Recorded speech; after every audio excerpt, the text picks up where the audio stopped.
Pemirsa, Anda masih bersama kami dalam Dialog Ainews Pagi. Terjaring hoax Ratna, Amin Rais melawan. Tadi sudah ada Pak Ferry Juliantono selaku Waketum Gerindra dan juga Pak Suparji Ahmad selaku pakar hukum pidana. Kita kedatangan satu narasumber lagi, Jubir TKN Jokowi Ma'ruf, Pak Rasman Nasution. Bang, apa kabar? Sehat, alhamdulillah. Baik. Saya mohon maaf nih.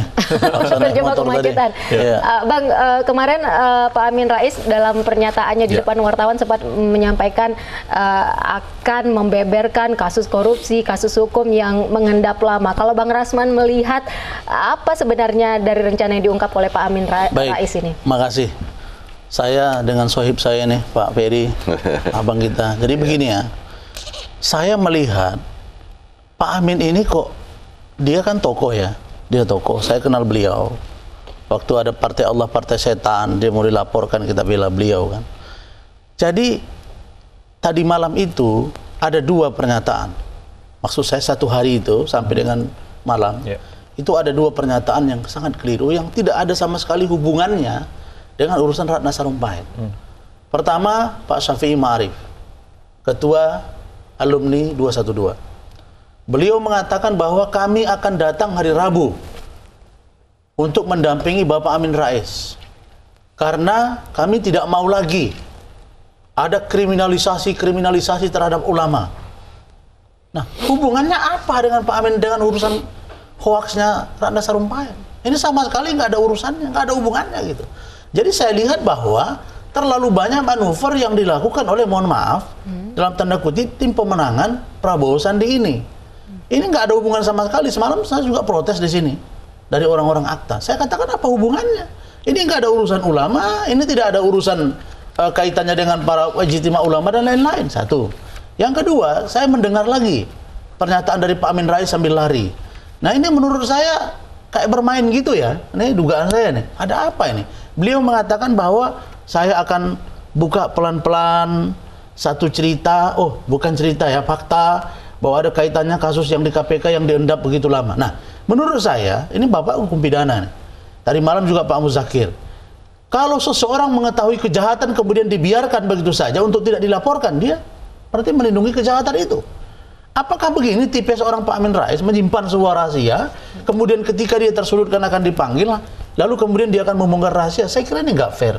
Nah, persoalan ini adalah murni, adalah pure persoalan Ratna Sarumpait. Apa itu? Yang harus kita bedah secara sesungguhnya adalah bahwa Ratna Sarumpait ini adalah seorang aktivis yang saya sudah kenal 5 tahun terakhir ini, sangat dekat saya dengan beliau.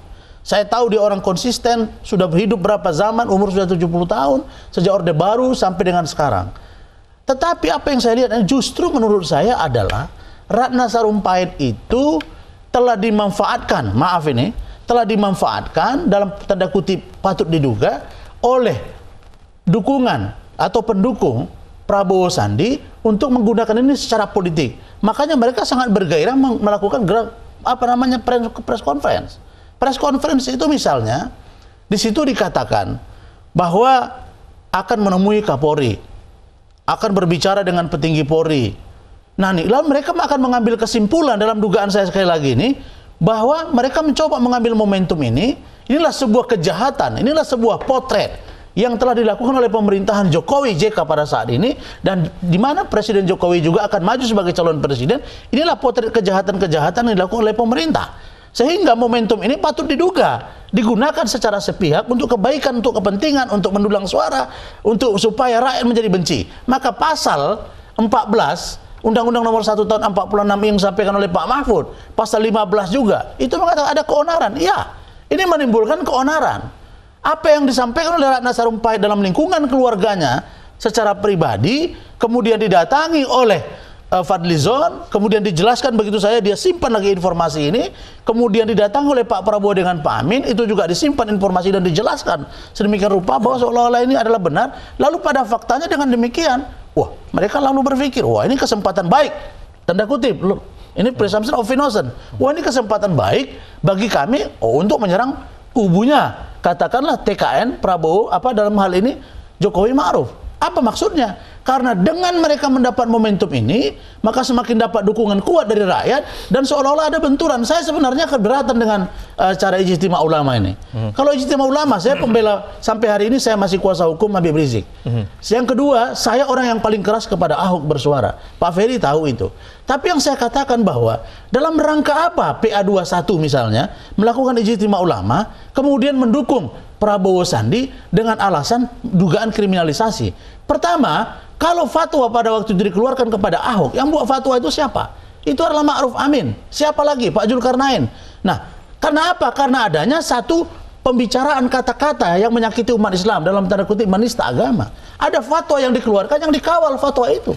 Tapi sekarang fatwa apa yang dilanggar oleh Pak Jokowi? Tidak ada. Lalu kemudian ini apa? Nah, menurut saya ijtima ulama ini pun sekarang banyak juga ulama yang membela. Karena al-ulama warasatul anbiya. Ulama itu pewaris para nabi. Dia harus tawadu, dia harus orang yang berpengetahuan, orang yang bersikap rendah hati. Maksud saya bukan apa-apa. Terlalu banyak manuver yang dilakukan oleh kubu Prabowo Sandi untuk menarik simpati rakyat. Kita fair dong. Bertarung kita secara fair gitu. Baik, Bang Ferry, bagaimana tanggapan Anda?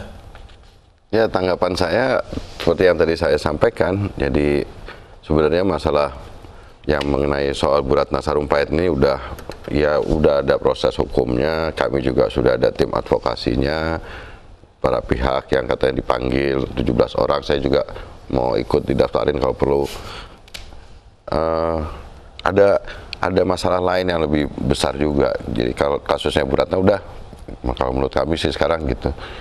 Nah, sekarang ada masalah besar, sekarang ada rupiah juga turun, hari ini 15.000 berapa ratus, itu dampaknya juga akan semakin lama akan semakin dirasakan oleh masyarakat. Ya, rakyat sekarang butuh, ada beberapa daerah yang sekarang membutuhkan uluran tangan untuk mendapatkan bantuan. Jadi sebenarnya saya ingin concern kita ke persoalan-persoalan yang lebih besar. Kalau kasus Bu Ratnanya sudah ngaku bohong, ya udah proses saja, silahkan. Kalau polisi juga masih ingin kelihatan aktif, ya silahkan juga gitu. Tapi kalau kemudian Pak Amin Rais ngomong itu, ya itu juga haknya Pak Amin. Nanti kan tadi juga kalau misalkan mengetahui ada kasus yang lain, ya disampaikan. Nanti kita lihat sekarang suasana udah terbuka, orang lihat apa adanya, nggak ada yang harus ditutupi. Semua kan bisa nilai, bisa lihat, bisa nilai masyarakat. Baik, sekarang Pak Ferry, ini kok rileks saja. Pemeriksaan terhadap nama yang terlapor ini kan memang terkesan begitu cepat dilakukan oleh polisi ya. Bahkan polisi sempat menyatakan bahwa tidak menutup kemungkinan akan adanya tersangka baru dalam kasus hoax ini. Mungkin Pak Ferry tadi sempat menyinggung juga ingin menutupi diduga di bidang ekonomi mungkin. Kalau saya menduga, ya kan, kok polisi semangat kalau untuk urusan yang ini. Saya menduga, ya kan, kalau untuk urusan yang lain polisi enggak. Saya pakai kata-kata Bang Rasman, patut diduga. Polisi kalau kasus ini rajin, kalau kasus yang ini nggak rajin, itu saya nggak tahu. Tapi ya masyarakat juga bisa nilai. Pak Suparji, silakan. Jadi kan tadi Bang Rasman kaitannya dengan menyembunyikan terus bagaimana konsekuensi terhadap suatu kejahatan. Mungkin saja kita nggak tahu apa yang akan disampaikan oleh Pak Amin besok kan. Mungkin saja sekedar mengingatkan, sudah diketahui oleh publik, tapi kenapa tidak ada kemajuan, jadi sama sekali kemudian tidak menyembunyikan gitu kan itu. Kemudian yang kedua berkaitan dengan bagaimana potensi-potensi apakah akan bisa menjadi unsur-unsurnya itu terpenuhi atau tidak. Nah, ini akan kita tunggu proses bagaimana polisi melakukan pemeriksaan nanti. Yang jelas kapasitasnya besok kan menjadi saksi. Kemudian yang kedua tentunya akan menyampaikan apa yang diketahui didengar secara langsung. Terus kemudian yang ketiga, apakah berpotensi menjadi tersangka atau tidak. Kan tersangka itu orang karena keadaan atau perbuatan berdasarkan minimal 2 alat bukti diduga melakukan satu perbuatan tindak pidana. Perbuatan itu apakah sengaja atau kemudian kelalaian atau kemudian kekhilafan, polisi lah yang akan menilai itu. Nah, ketika Anda melihat peran Amin Rais dalam kasus Ratna Sarumpait ini, apakah kemungkinan kapasitasnya sebagai saksi bisa nantinya akan meningkat menjadi tersangka? Nah, kalau itu mungkin terlalu prematur saya kemudian mengatakan itu potensi. Kalau dari unsur-unsurnya tadi yang disebutkan tadi, potensinya sebagai saksi. Apakah kemudian akan bisa meningkat menjadi tersangka? Tentunya saya tidak akan mendahului itu, tapi melihat konstruksi pasal yang ada di pasal 14 maupun pasal 15, sesungguhnya tidak bisa saja kemudian itu dilakukan kepada yang bersangkutan. Apalagi kemudian konteksnya bagaimana pidana itu ada ultimum remedium, upaya terakhir untuk menyelesaikan suatu permasalahan, dan kemudian juga dilihat apakah memang ada pasal unsur-unsur penghapus pidana, pemaaf atau kemudian pembenar dan sebagainya. Yang sekali lagi, apakah memang ada niat jahat untuk menimbulkan satu keonaran atau tidak? Keonaran sendiri sebetulnya memang tidak bisa secara terukur untuk kita bisa menilai apakah dengan adanya perbincangan di publik menjadi sebuah keonaran atau bagaimana. Ini kan suatu yang interpretatif juga gitu loh. Ketika Anda melihat ini, Bang Rasman, seperti apa? Apakah ini sudah cukup menjadi sebuah keonaran kalau menurut Pak Suparji? Saya kira Pak Mahfud dengan pasal tadi ini menimbulkan keonaran dong. Misalnya begini, kalau Ibu Ratna Sarumpait itu orang biasa, lalu beliau mungkin juga tidak akan didatangi para tokoh gitu ya. Ini perkara mengambil momentum, karena ini politik, tahun politik. Nah, polisi kan tidak ingin berpolitik. Persoalannya sekarang, begitu Bu Ratna menyimpan informasi, lalu kemudian di-share oleh Fadlizon, kemudian press conference secara bersama-sama antara Pak Prabowo dengan Pak Amin Rais, dengan menyatakan bahwa kami akan mendatangi Polri karena mereka mengatakan ini adalah kader bangsa, apalagi beliau itu dalam tim masuk dalam tim kampanye nasional Pak Prabowo Sandi, maka menurut saya patut diduga sekali lagi bahwa mereka ini punya rencana-rencana, punya cara-cara yang strategis untuk menyampaikan kepada publik. Sekali lagi, ini kan untuk mempengaruhi publik. Patut kita duga bahwa apa yang mereka lakukan inilah model kejahatan yang dilakukan oleh pemerintah. Dan kejahatan ini tidak boleh dibiarkan begini saja. Berarti Bang Rasman oleh karena itu, melihat... maka saya mengatakan bahwa setelah diperiksanya Pak Amin Rais, masuklah ke Pak Prabowo diperiksa. Nah, sekarang persoalan tersangka atau tidak, ini pelanggaran atau tidak, dalam konteks yang saya pahami masuk unsur keonaran. Tapi kalau tidak masuk itu urusan penyidik. Kalau tidak senang ada pra-peradilan, ada cara-cara lain gitu loh. Berarti Bang Rasman melihat sebenarnya Ratna Sarumpait adalah korban gitu. Ya, menurut saya begini. Kalau Ratna Sarumpait itu, maka saya katakan tadi malam kepada teman-teman Akta, jangan dibiarin dong. Sekarang Gerindra sudah lapor juga saya dengar tentang Ratna Sarumpait, Pak Ferry. Artinya bahwa ini orang tua ini, orang yang sangat dibutuhkan selama ini di partai, dikatakanlah di Gerindra, kemudian di koalisi sana, lalu kemudian sekarang dia ditahan, lalu dia sendiri. Sampai saya bilang kok cuma insan sendiri yang bela. Nggak mungkin saya membela, saya berada di sini. Kalau nggak saya ikut bela dia itu. Nah, karena dia sendiri sekarang, jangan biarkan dong dia sendiri. Dia sunyi dalam keramaian gitu loh. Artinya apa? Bahwa harus ada orang yang jadi dukung Pak Jokowi gitu. Kita harus begini. Saya melihat bahwa cara yang dilakukan ini banyak yang tidak fair.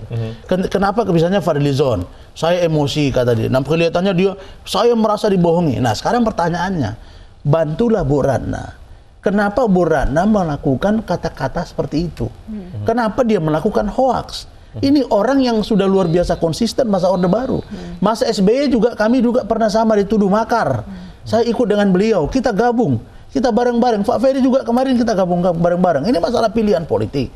Tapi cara yang dilakukan ini menurut saya harusnya ada orang yang datang juga mendukung Bu Ratna agar dia berani mengungkap ada apa sebenarnya di balik ini. Apa sih susahnya bagi seorang Amin Rais?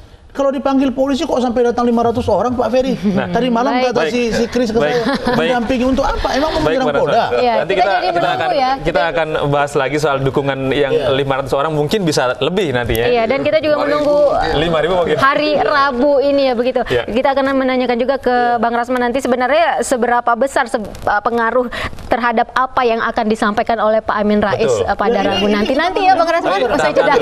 Tetaplah bersama kami di Ainus Pagi.